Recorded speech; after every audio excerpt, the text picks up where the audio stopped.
मने अतिशयकारी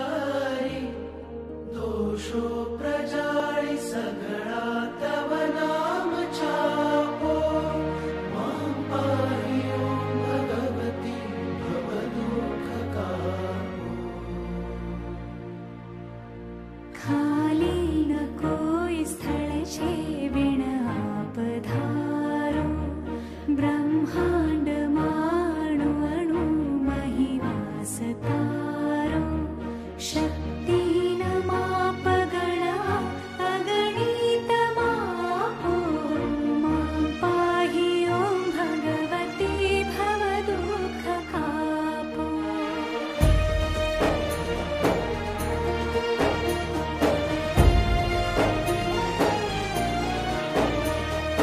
पापे प्रपंच करवा बधिवाते पूरो खोटो खरो भगवती पण हूँ तमारो जाड्यांधकार दूर करी सद्बुद्धि आपो मां पाहि ओं भगवती भवदुःखकापो शीखे सुणे रसिक छंद जये कचेते तेना थकी त्रिविधता पटळे खचिते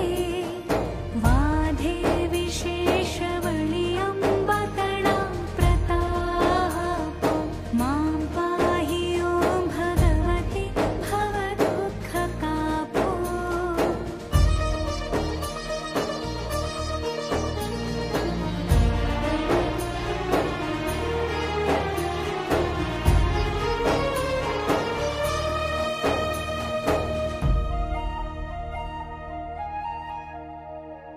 श्री सद्गुरु शरण मारहिने यजूछु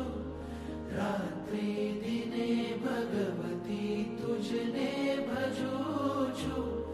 सद्भक्त सेवक तणा परिताप कापो मां पाहि ओं भगवती भवदुःखकापो अंतर विषय अधिक उर्मिथता भवानी गाओ स्तुति तव बळे न मिले मृडाणी संसार